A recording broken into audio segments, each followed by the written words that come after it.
dalam bab yang ke-12, babul hathi 'alal isdiyadi minal khair fi awakhiril umri. Bab anjuran untuk memperbanyak amal soleh di ujung usia. Bab anjuran untuk memperbanyak amal soleh di ujung usia. Di pertemuan yang lalu dibacakan ayat yaitu surah Fatir ayat 37. Awalam nu'ammirkum ma yatadhakkaru fihi man tadhakkara wa ja'akumun nadhir. Ketika Allah mengatakan awalam nu'ammirkum, bukankah kami telah memanjangkan usiamu?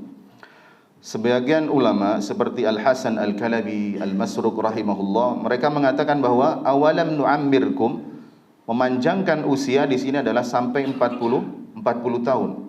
Maka dikisahkan bahwa penduduk Madinah ketika mereka sudah menginjak 40 tahun, maka mereka sudah mulai sering menyendiri untuk beribadah.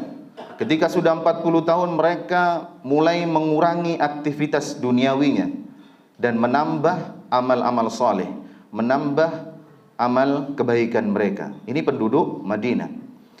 Ada yang mengatakan bahwa awalam nu'ammirkum itu maksudnya dipanjangkan sampai usia 60 tahun. Sebagaimana dalam hadis yang akan kita bahas nanti. Dan ketika Allah mengatakan waja'akumun nadhir, dan datang kepadamu pemberi peringatan, menurut Ibnu Abbas adalah peringatan ini Nabi Muhammad sallallahu alaihi wasallam. Sedangkan menurut ulama yang lain, waja'akumun nadhir maksudnya adalah seperti Ikrimah, Ibnu Uyainah dan ulama yang lainnya mengatakan bahwa ini adalah uban, rambut yang sudah mulai memutih. Ketika peringatan-peringatan ini sudah datang, maka kita harus terus menambah amal saleh.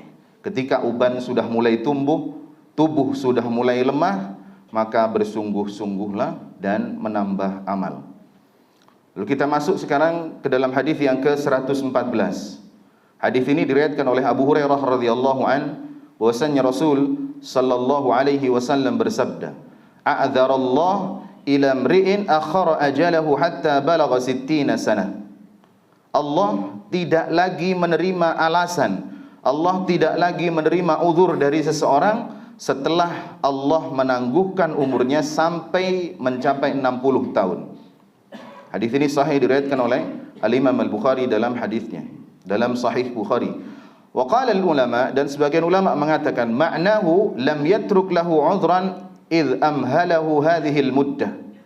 Maknanya Allah tidak akan memberi alasan kepada manusia pada hari kiamat kelak karena dia telah memberikan kesempatan waktu yang cukup lama kepadanya dan juga memberikan kekuatan kepadanya untuk beramal. Wa yuqal, dan dikatakan a'dzara ar-rajulu idza balagha al-ghaya fil 'udhri. Seseorang tidak lagi menerima alasan jika kesempatan yang diberikan sudah mencapai batas akhir. Sudah mencapai batas akhir. Ada beberapa faedah yang bisa kita ambil dalam hadis ini, dalam hadis yang ke-114. Yang pertama adalah Allah tidak lagi menerima alasan dari seseorang setelah Allah kasih dia umur sampai 60 tahun. Allah sudah memberi kesempatan usia kepada seorang sampai 60 tahun, maka tidak ada alasan lagi nanti pada hari kiamat apabila dia ditinggal sudah di negeri yang seperti ini. Banyak orang Islamnya, ustadz-ustadznya banyak, mau belajar apapun mudah, lalu nggak mau beramal. Jadi nanti di hari kiamat nggak ada lagi alasan yang bisa kita utarakan kepada Allah. Ketika kita sudah mencapai 60 tahun, Allah berikan kesempatan yang begitu banyak, tapi kita kemudian tidak belajar tentang agama Islam, tidak belajar, tidak beramal dalam kehidupan kita. Seandainya usia manusia hanya 15 tahun atau 20 tahun misalnya, bisa jadi ia memiliki alasan, uzur, belum sempat mengkaji ayat-ayat Allah. Tetapi jika dia diberi kesempatan sampai 60 tahun, maka tidak ada alasan baginya. Karena manusia kita dituntut itu sudah sejak usia balik. Mulai dari itu kita diberikan tanggung jawab. Kemudian yang kedua, para jemaah yang dirahmati oleh Allah Subhanahu wa taala, waktu yang begitu lama yang diberikan oleh Allah Subhanahu wa taala, maka wajib bagi kita untuk kemudian menggunakan waktu tersebut untuk mempelajari agama. mempelajari agama. Paling tidak ada 3 hal yang harus dan wajib kita pelajari dalam kehidupan kita ini. Apalagi ketika Allah berikan kesempatan sampai usia 60 tahun. Dan ini sudah sering dibahas. Yang pertama, kita harus belajar tentang tauhid, tentang Allah, tentang pencipta kita, tentang tauhid rububiyah, uluhiyah, asma wa sifat, tentang rukun Islam, rukun iman. Ini wajib dipelajari oleh seorang muslim. Lalu yang kedua, tentang ibadah-ibadah harian sesuai kebutuhan kita. Kalau kita mau berwudu, ya harus belajar bagaimana cara wudu yang benar. Kalau ingin sholat, ya belajar cara sholat yang benar. Jika mau nikah, ya harus belajar bagaimana cara menjadi suami yang baik, cara menjadi istri yang baik. Jika ia memiliki harta, maka dia harus belajar nisab zakatnya berapa yang harus dia keluarkan dan seterusnya. Jika dia mau berpuasa, maka dia harus belajar tentang puasa, yang membatalkan, yang mengurangi pahala. Jika dia ingin haji, maka wajib bagi dia untuk belajar tentang haji. Jika dia seorang pedagang, maka dia harus mengetahui hukum riba. Ini pinjam ke sana, pinjam ke situ, ada bunganya atau enggak. Ini harus belajar.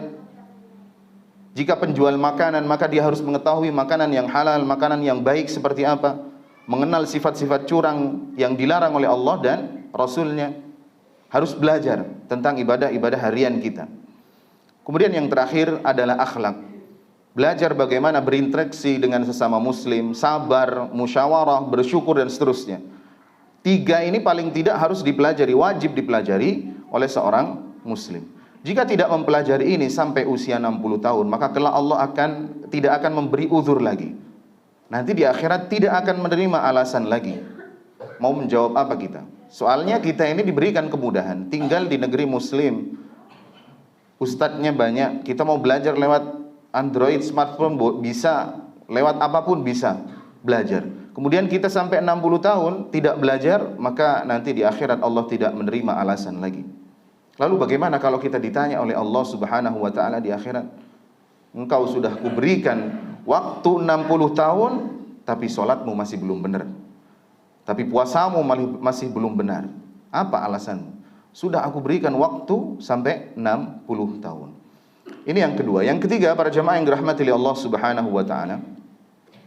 Dalam hadis ini menunjukkan bahwa ini sebagai dalil ketika Allah Subhanahu wa taala panjangkan usianya sampai 60 tahun, maka ini adalah tanda ajalnya sudah dekat. Kematiannya sudah hampir datang. Bukankah Rasul sallallahu alaihi wasallam mengatakan a'maru ummati ma baina 60 ila 70 wa aqalluhum man yajuzu dzalik. Umur umatku ini sampai 60-70 saja, sedikit yang Allah lebihkan. Kalau ajal sudah dekat, kematian sudah hampir datang, maka harus kita bersiap-siap, harus bermujahadah, harus menambah amal di ujung usia kita, di akhir-akhir usia kita. Kemudian yang selanjutnya, para jemaah yang dirahmati oleh Allah Subhanahu wa taala, tidak ada alasan lagi bagi orang yang sudah mencapai 60 tahun untuk tidak bertaubat dari segala kemaksiatan. Tidak ada lagi alasan untuk tidak berhenti dari dosa-dosa. Tidak ada alasan lagi kemudian untuk tidak menambah amal kebaikan. Na'udzubillah, karena ya ada orang-orang yang kemudian Allah berikan usia 60 tahun, ini masih sangat sibuk dengan urusan dunia.